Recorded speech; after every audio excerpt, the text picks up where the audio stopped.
Senti ser fundamental fazer uma reflexão antes da leitura desse capítulo.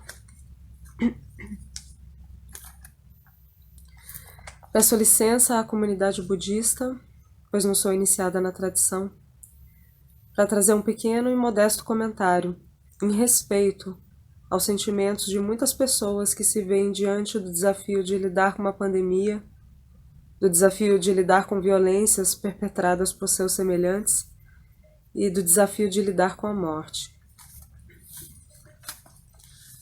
Aprender a lidar com as emoções e com a realidade que nos cerca. Não significa ser uma pessoa omissa, apática, muito menos naturalizar a violência.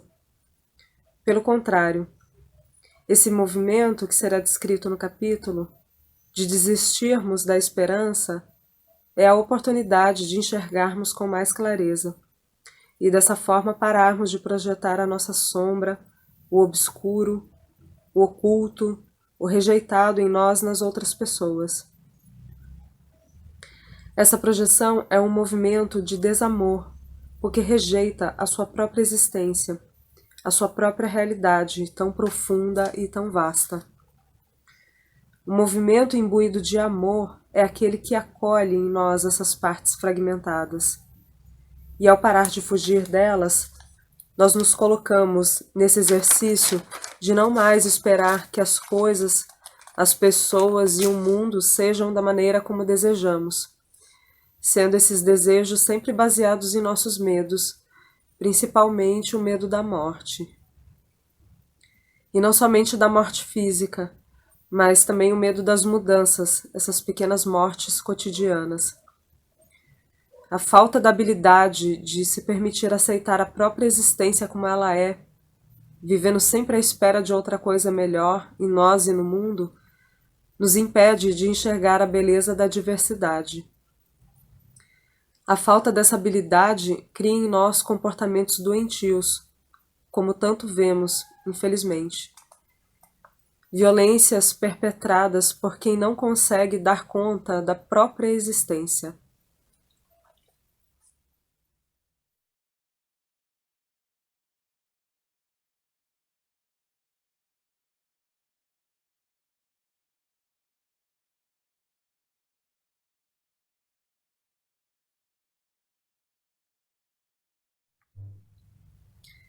Desesperança e morte.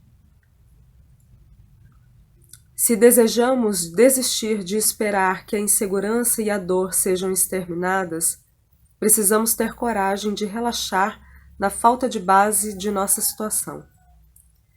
Esse é o primeiro passo do caminho. Voltar a mente para o Dharma não nos traz segurança ou comprovação, nem qualquer base onde possamos nos apoiar. Na verdade, quando nossa mente se volta para o Dharma, reconhecemos corajosamente a impermanência e a mudança, e começamos a lidar com a desesperança. Uma interessante palavra tibetana é Yetanche. Ye quer dizer totalmente, completamente, e o restante significa exausto. No conjunto, Yetanche significa totalmente extenuado. Poderíamos talvez dizer totalmente farto. Essa palavra descreve a experiência da total desesperança, do completo abandono de qualquer esperança. Esse é um ponto importante, pois representa o início do início. Sem desistir da esperança de que há um lugar melhor para estar, de que há alguém melhor para ser, nunca relaxaremos onde estamos ou naquilo que somos. Poderíamos dizer que a expressão atenção plena nos aponta para sermos um com nossa experiência, sem nos dissociarmos, estando exatamente ali quando nossa mão toca a maçaneta da porta, o telefone toca ou qualquer tipo de sentimento surge. A expressão atenção plena descreve o estar exatamente no lugar em que estamos. Yetanche, entretanto, não é tão facilmente digerível, pois expressa a renúncia, que é essencial ao caminho espiritual. É utópico pensar que podemos resolver todos os nossos problemas para sempre. É inútil buscar algum tipo de segurança duradoura. Desfazer nossos padrões mentais habituais, muito antigos e arraigados, exige começar a reverter algumas de nossas premissas mais básicas. É preciso ficar totalmente farto desse modo de pensar, de acreditar em um eu sólido e distinto, de continuar a buscar o prazer e a evitar a dor, de achar que alguém lá fora é culpado pelo nosso sofrimento. É preciso abandonar a esperança de que esse modo de pensar nos traga satisfação. O sofrimento começa a se dissolver quando passamos a questionar a crença ou esperança de que existe um lugar onde é possível esconder-se. Desesperança significa não ter mais ânimo para controlar nosso caminho. Podemos ainda querer fazer isso. Queremos ter alguma base segura e confortável sob nossos pés, mas já tentamos 1000 esconderijos e 1000 maneiras de chegar a uma solução definitiva, e o chão continua movendo-se sob nós. Tentar conseguir uma segurança duradoura nos ensina muito, pois se nunca tentarmos, não saberemos que ela não pode ser alcançada. Voltar a mente para o Dharma apressa o processo da descoberta. Sempre que fazemos isso, percebemos mais uma vez que não há nenhuma esperança. Não conseguimos ter nenhum ponto de apoio. A diferença entre teísmo e não teísmo não está em acreditar ou não em Deus.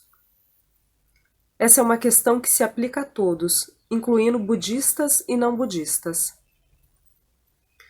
O teísmo é uma arraigada convicção de que existe uma mão na qual segurar. Se fizermos a coisa certa, alguém vai nos dar valor e cuidar de nós. Isso é o mesmo que achar que haverá sempre uma babá disponível quando precisarmos de uma. Todos nós temos a tendência de fugir das responsabilidades e delegar nossa autoridade a algo exterior a nós. Não teísmo é relaxar na ambiguidade e incerteza do momento presente, sem buscar algo que nos proteja. Às vezes, achamos que o Dharma é externo, algo em que acreditar, algo que devemos atingir. Entretanto, o Dharma não é uma crença ou dogma. É a total apreciação da impermanência e da mudança. Os ensinamentos desintegram-se quando tentamos agarrá-los. É preciso experimentá-los sem expectativa. Muitas pessoas corajosas e compassivas já os experimentaram e transmitiram. A mensagem é destemida. O Dharma nunca representou uma crença que seguimos cegamente. Ele, em absoluto, não nos dá nada a que possamos nos apegar. Não teísmo é perceber, finalmente, que não existe babá com quem contar. Você consegue uma babá ótima e então ela se vai.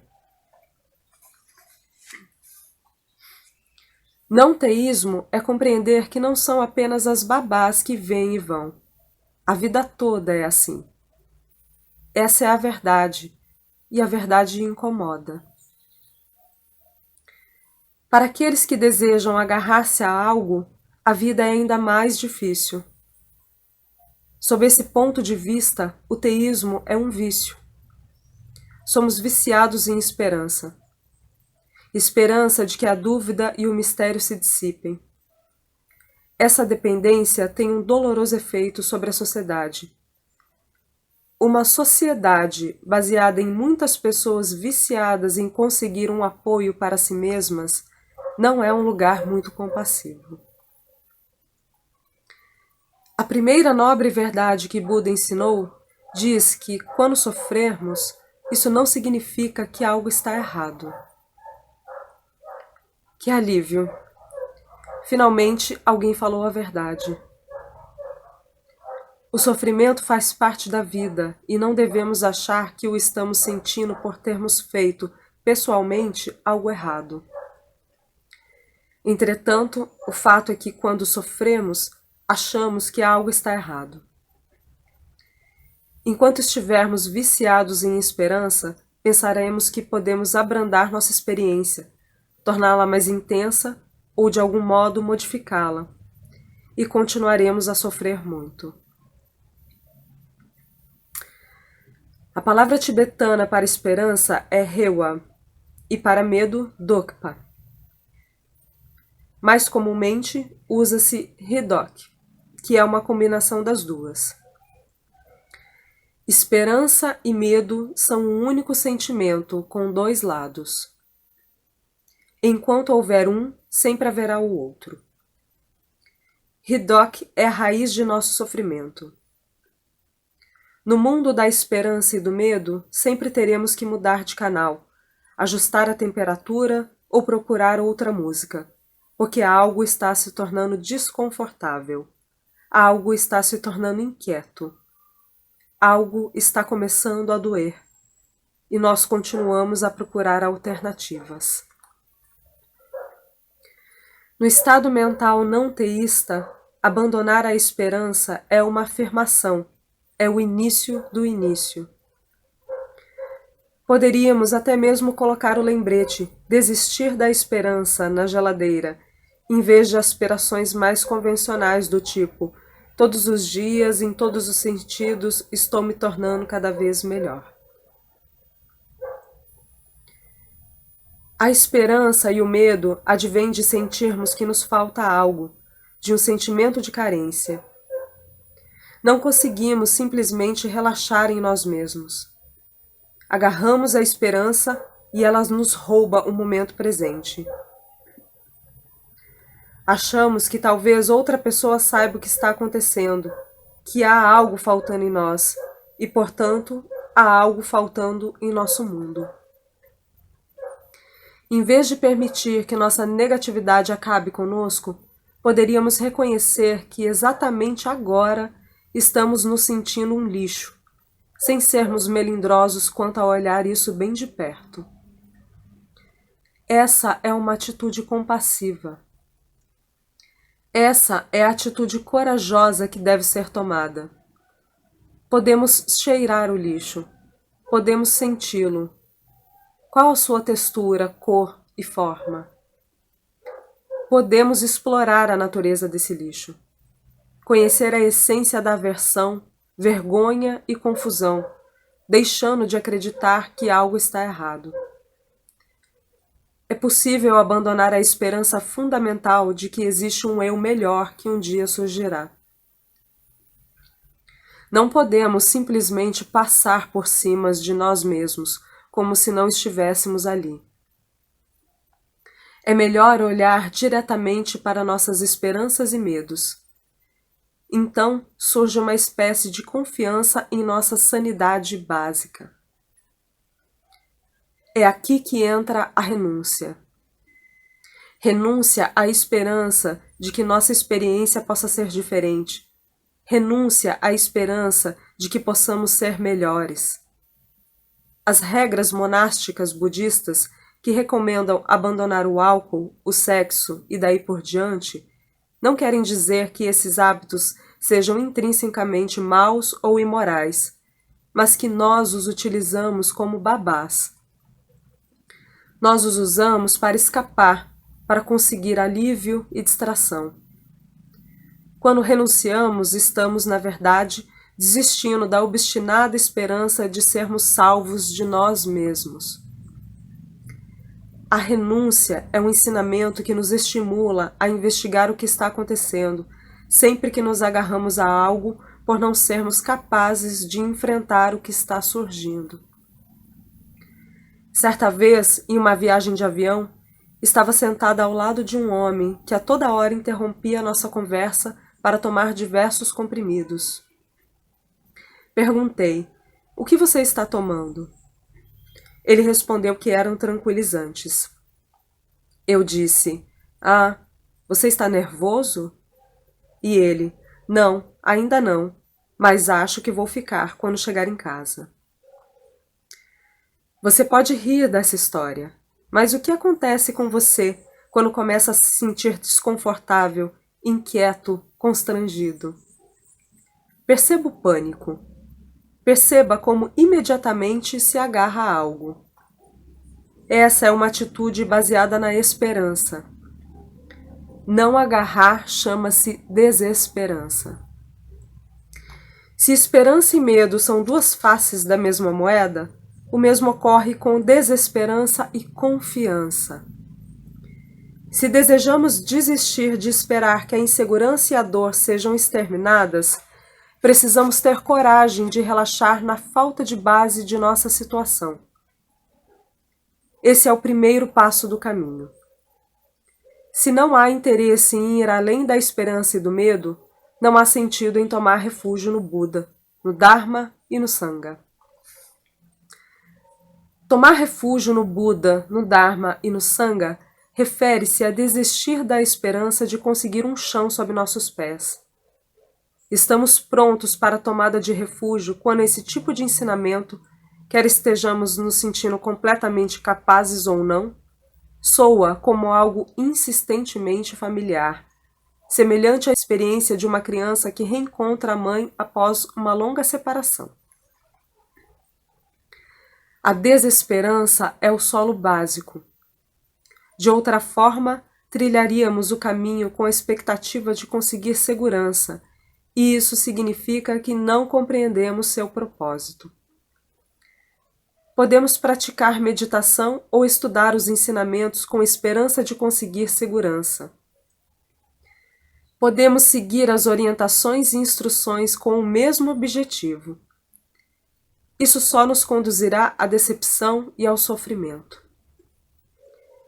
É possível economizar bastante tempo levando muito a sério essa mensagem desde já. Inicie o trajeto sem esperança de conseguir terra firme. Inicie com desesperança. Toda ansiedade, insatisfação e as razões para desejar que nossa experiência fosse diferente têm sua raiz no medo da morte. O medo da morte está sempre ali, como pano de fundo. Como dizia Shunryu Suzuki Roshi, mestre Zen, viver é como entrar em um barco prestes a sair para o mar e afundar. Entretanto, é muito difícil, não importa quanto se fale sobre isso, acreditar na própria morte. Muitas práticas espirituais tentam nos encorajar a levar nossa própria morte a sério, mas é incrível como essa ficha é difícil de cair. A única coisa da vida com que realmente podemos contar é incrivelmente remota para todos nós. Não chegamos a dizer, de jeito nenhum eu não vou morrer, porque obviamente sabemos que não é assim. Mas com certeza será mais tarde. Essa é a grande esperança. Certa vez, Trungpa Rinpoche deu uma palestra pública intitulada A Morte na Vida Cotidiana. Somos criados em uma cultura que tem medo da morte e a esconde de nós. No entanto, nós a experimentamos o tempo todo. Experimentamos sob a forma de decepção, sob a forma daquilo que não dá certo, sob a forma de um permanente processo de mudança. Quando o dia acaba, quando termina um segundo, quando expiramos, essa é a morte na vida cotidiana. A morte na vida cotidiana poderia também ser definida como experimentar tudo aquilo que não desejamos. Nosso casamento não vai bem, nosso trabalho não está dando certo. Ter um relacionamento com a morte na vida diária significa começar a ser capaz de esperar e de relaxar na insegurança, no pânico, no constrangimento, naquilo que não vai bem. À medida que os anos passam, não chamamos mais a babá tão rapidamente. A morte e a desesperança fornecem a motivação correta para viver a vida com mais discernimento e compaixão. Entretanto, na maior parte do tempo, afastar-se da morte é nossa maior motivação. Evitamos normalmente qualquer tipo de problema. Tentamos sempre negar que as mudanças, a areia que está sempre escapando entre nossos dedos, são ocorrências naturais. O tempo está passando. Isso é tão natural quanto a mudança das estações ou a transformação do dia em noite. Entretanto, envelhecer, ficar doente, perder aquilo que amamos, não encaramos essas situações como ocorrências naturais. Queremos evitar a sensação de morte de qualquer modo. Quando algo nos lembra a morte, entramos em pânico. Não se trata apenas de cortar o dedo. Começamos a sangrar e colocar um band-aid. Acrescentamos algo mais, o nosso próprio estilo. Alguns de nós sentam ali, estoicamente, e deixam que as roupas se empapem de sangue. Outros ficam histéricos. Não colocamos simplesmente um band-aid. Chamamos a ambulância e vamos para o hospital. Alguns de nós colocam band-aids de grife. Não importa nosso estilo, o processo não é fácil. Não ficamos apenas no básico. Não podemos apenas voltar ao essencial, simplesmente voltar. Esse é o início do início. O essencial, o bom e velho eu. O essencial, o bom e velho dedo sangrando. Volte para a casa 1, para o básico mínimo. Relaxar no momento presente, na desesperança, na morte. Não resistir ao fato de que as coisas terminam, passam e não têm uma substância duradoura. De que tudo está em mudança o tempo todo. Essa é a mensagem fundamental. Quando falamos em desesperança e morte, estamos falando em encarar os fatos sem escapismo.